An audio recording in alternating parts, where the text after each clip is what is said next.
Hola chicos, en esta ocasión vamos a comenzar con el dibujo analítico y para ello vamos a trabajar con esta diferencia de líneas entre las líneas manifiestas, que son las que nos van a hablar de los contornos reales de la forma, de la visibilidad también, lo que no está oculto, de los materiales, tal vez un poco de luz, de sombra, y como ven van a tener un tono un poco más intenso que las líneas inferidas, que son estas líneas de construcción, de tensión, nos ayudan a ordenar, a organizar el objeto.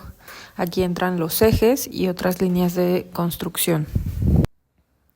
También va a ser importante que consideremos que lo que estamos haciendo es apoyarnos de los sistemas de proyección. Aquí hay dos sistemas, el americano y el europeo, pero lo importante de esta figura por ahora es que vean cómo solo vemos en los planos de proyección como una vista del objeto. Lo primero que vamos a hacer va a ser analizar las vistas, que en teoría son proyecciones planas, y pues vamos a ver cuál sería la principal, cuál sería la lateral, una vista de arriba y una vista de abajo. Y bueno, en estas vistas planas lo que consideramos es que solo estamos viendo una cara del objeto. En esta botella, por ejemplo, la cara sería la de enfrente y sería como si toda la botella estuviera justo a la altura de nuestros ojos. Entonces no voy a alcanzar a ver ninguna línea curva. A pesar de que normalmente la base o la tapa yo la curvaría por cómo la percibo, que hablábamos que eso tiene que ver con la curvatura de nuestros ojos por la posición desde donde observamos. En este caso vamos a hacer una abstracción para que la parte de abajo esté como una línea recta y la parte de arriba igualmente como una línea recta. Siempre estas partes que pues sabemos que se pueden colocar sobre una superficie y son una línea plana, así las vamos a representar. Entonces voy a comenzar dibujándole un eje central, imaginando este eje que pasa justo por la mitad. Y pues como el objeto es simétrico, voy a tratar de ir revisando que lo mismo que hago a un lado, lo hago al otro lado del eje. Considero las distancias, que no haya una diferencia. Ubico esta parte inferior y ya para terminar, después de todas mis líneas en un tono claro, líneas de construcción, marco con un poco de mayor intensidad las que van a ser mis líneas manifiestas. Aquí vean cómo hay una diferencia de tono. Tengo esta caja inicial que forma parte de mis líneas de construcción, las líneas que son contornos, mis líneas manifiestas. Mi eje, por ejemplo, no existe tal cual en el objeto, pero también lo dibujo. Y bueno, a esta vista principal es a lo que le voy a llamar silueta. Paso a analizar esta otra botella, comienzo también con su eje. Y recuerden que a pesar de que, por ejemplo, aquí en cámara se notan estas curvaturas en la parte inferior y superior, mi abstracción consiste en imaginar que tengo una vista completamente frontal. La perspectiva, la forma cóncava de mi ojo no influye para nada y la veo completamente de frente. La tapa, que en la parte superior tiene una superficie plana, es una línea recta. Y la parte de abajo, que se puede poner perfectamente sobre una superficie plana, también la dibujo como una línea recta. Hago lo mismo con esta tercera botella, comenzando por su eje central. Las tres que he dibujado son simétricas, al menos desde esta vista principal, y dibujo las partes importantes. Aquí, por ejemplo, en la parte de como la tapa, la parte superior tiene más detalles, más pues distintas zonas. Redondeo en donde sea necesario, identifico la diferencia de líneas paralelas y manifiestas. Vamos con unas cuantas vistas o siluetas con un poquito más de detalle. En esta primera vamos a hacer una licuadora y vean cómo yo secciono primero, veo las proporciones para dibujar esta licuadora.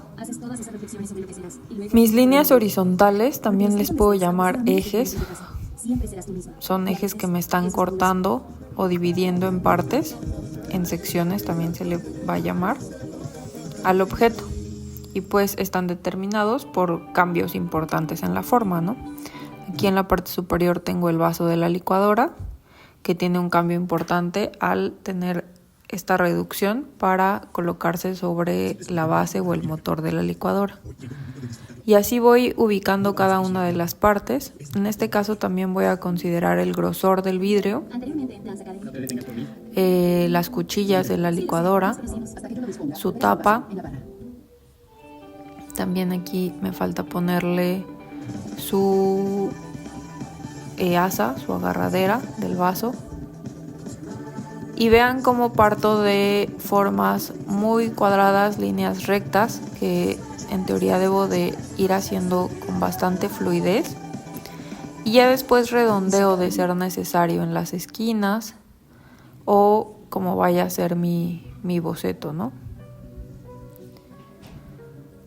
Las líneas que le pongo mayor intensidad, insisto, van a ser mis líneas manifiestas, en donde hay un contorno real de la forma, que además es visible para mí. Ahorita, pues pocas cosas se nos han ocultado en nuestras siluetas. En esta nueva silueta de una cafetera, además va a ser una en la que se estudia la parte interior de la forma. Entonces más bien sería como una vista de un corte de la forma. Al ir dibujando voy cotejando que la misma distancia que tengo hacia un lado del eje la conservo hacia el otro, sobre todo porque estoy trabajando con figuras que tienen simetría. Entonces todo el tiempo mis puntos de referencia que pongo sobre estos ejes o cortes debo de ir viendo que sean similares hacia el otro lado o en ambos lados. Esta cafetera Moka tiene como dos partes, la parte superior donde va a salir el café, la parte inferior donde se va a llenar de agua. Y en este caso no vamos a colocar la parte como del filtro o la parte como central del funcionamiento. Vamos a irnos a agregar los detalles volumétricos extras, además de este cuerpo inicial. Agregamos el asa y nuevamente terminamos delineando las líneas manifiestas con una intensidad mayor. Si lo prefieren, esta parte del delineado la podemos agregar con tinta, con un estilógrafo. Mi siguiente silueta es de una botella.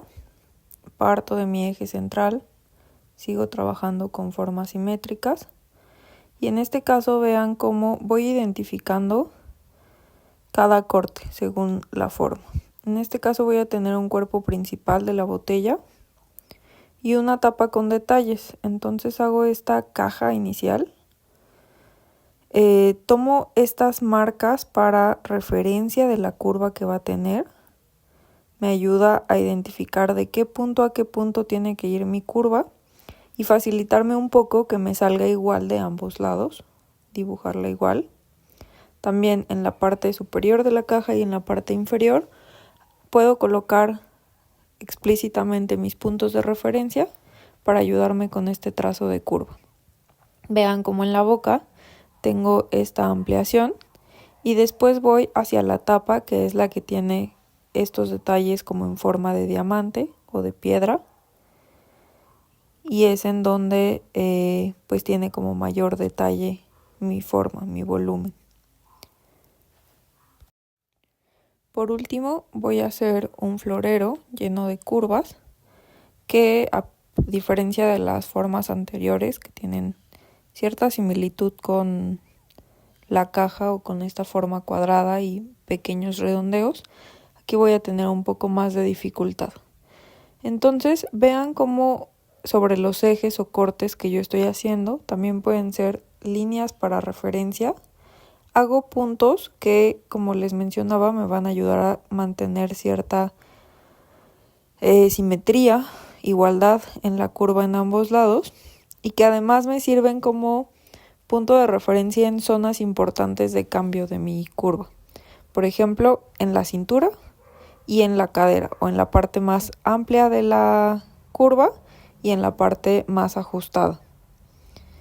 Y así voy ubicando estos volúmenes en ambos lados de mi florero o de mi jarrón, como lo quieran ver, y ubicando también su boca.